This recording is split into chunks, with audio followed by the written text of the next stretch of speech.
Yes, again, alright mga minamahal, Alicia ninyo, nagbabalik muli para sa ating panibagong video. So, ngayon po, umaapoy sa galit ang taong bayan dahil hindi pa nga po nakakaabot ng 48 hours. Itong si Alan Peter Cayetano, sobrang dami na pong nangyari. As in, sobrang dami nang nangyari. May muntikan ng magsuntukan, 'di ba? Tapos ngayon umabot na sa putukan. Huwag naman sanang umabot na may magbuwis pa ng buhay diyan. Nang dahil lang sa pagtotolerate mo.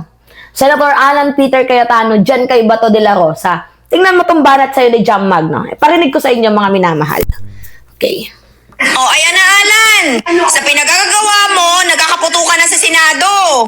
Hindi ka pa 48 hours sa Senate President, nagkakagulo na at baka may mamatay pa. Sa totoo lang, hindi kayo worth it. Hindi kayo worth it para pakamat yan sa atong mga NBI, police, sundalo o guban pa.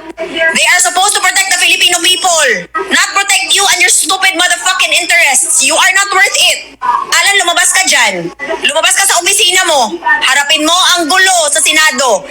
Gulo na ikaw ang may gawa. Ikaw. It is your fault. It is your fault. Because if you really wanted to do what is best for the Philippines, you would have surrendered your friend.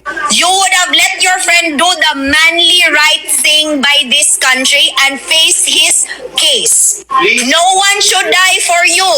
No one. Di kayo worth it, mga hayop.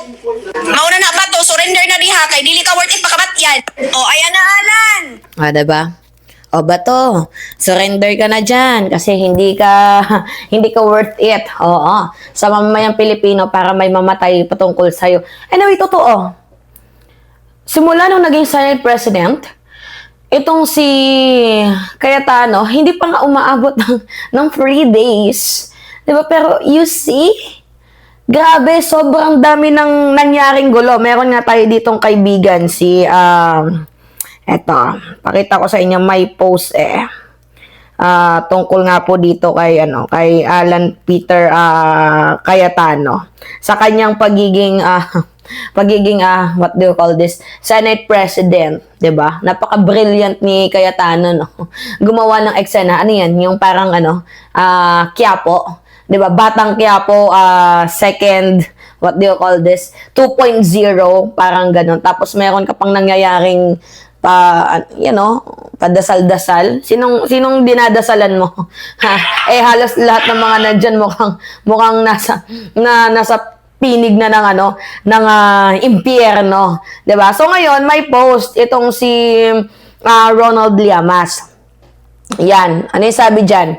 Habulan, taguan, bugbugan sa Senate premises, sigawan at away sa plenary, iyakan rally sa labas, lockdown, police everywhere. This is the Senate under Cayetano, which is true.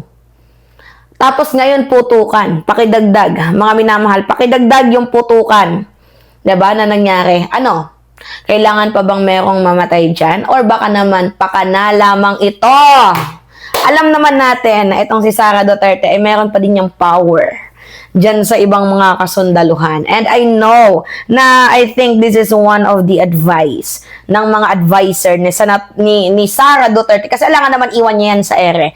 Itong si Bato de la Rosa. Dahil na-trap Pinalabas nila para maging Senate President, itong si Alan Peter Cayetano. So ngayon na lumabas itong si Bato de la Rosa na trap dyan sa Senado. I know na this strategy or this tactics came from one and only Leo Ray. Alam natin, the greatest advisor ni Vice President Sara Duterte sa lahat ng kagaguhan na ito, walang iba kundi si Leo Ray at yung mga advisor niyang mga hunghang na mga vloggers din. Oo, magaling silang gumawa ng plot twist 'Di ba? Pansinin ninyo, mga minamahal, si Bato nagtago for 6 months, tapos lumabas lang si Bato para dito sa issue ng Senate presidency ni Cayetano. 'Di ba? Para magkaroon ng change leadership. Kasi pinalabas niyan, i-presume na natin na pinalabas siya ni Sara Duterte, na itong si Sara Duterte ay binigyan lang din ng advice na palabasin niyan si Bato, kasi pag hindi niya pinalabas si Bato, 12 lang, hindi mauupo si Cayetano, baka ma-impeach ka pa, Sara Duterte. 'Diba? Alam natin na utak kriminal itong sila Leo Ray, itong sila Alpotera, yung behind, yung sa likod ni Vice President Sara Duterte. Kaya okay lang kahit may mamatay, nakakapagbisaya tayo. Okay lang na kahit mayroong mamatay dyan. I know it. Okay lang, wala silang pakialam. As long as their allies, 'di ba, mga minamahal, well protected. Parang gano'n, sige, mamatay ka dyan, wala kami pakialam sa'yo. Oo, parang ano na lang, sacrificial lamb, kung sino man ang madadali dyan, posibleng gano'n yung mangyari. May magsasacrifice, may mamamatay, napipredict natin, pero hindi naman ata worth it yung buhay ng isang tao. 'Di ba? Na pakamat yun dira, 'di ba? Patayin dyan, para lang makatakas itong si Senator Ronald Bato de la Rosa. Alam mo, Sara Duterte, utak kriminal ka talaga. Lahat ng mga advisor mo, utak kriminal. Halatado, alam na namin, naaamoy na namin na utak kriminal. Lahat talaga kayo. Utak kriminal dyan. Gets ninyo, mga minamahal, paano natin nasabing utak kriminal? Kasi ito na naman, putukan na naman. Oo.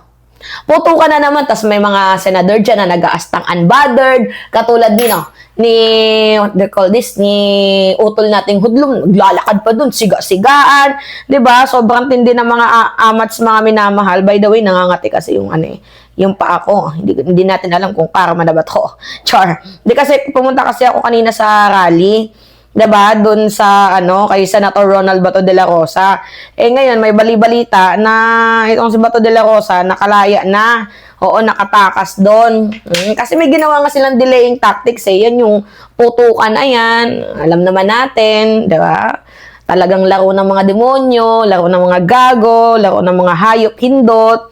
Talaga nga naman, oo, mapapasabi na lang talaga ako na ang galing ninyo sa parte na to, na meron pa kayong nalaman na putok-putukan series, may nadadamay na mga tao. Ang galing nyo sa parte na yan, na kung saan nabilog na naman ninyo ang mga tao. At para sa'yo, John Vic Remulla, isang napakalaking PI.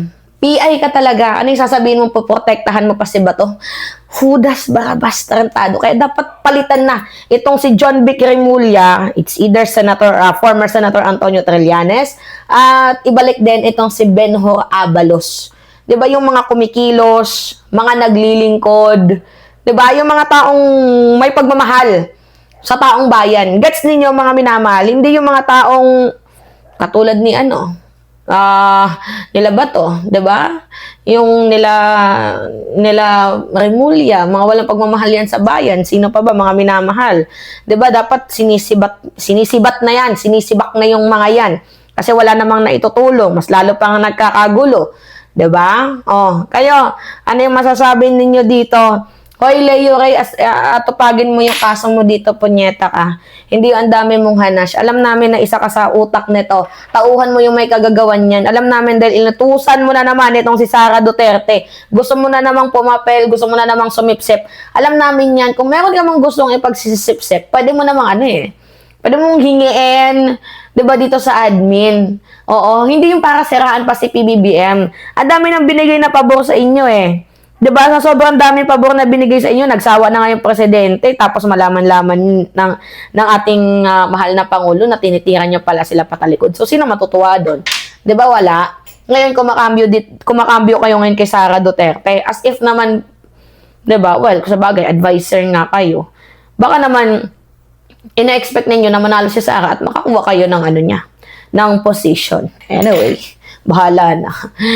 Narinig niya sabi ni Jam Mag, mga minamahal, hindi pa umaabot ng 24 hours. Ang dami nang nangyayaring kabalbalan.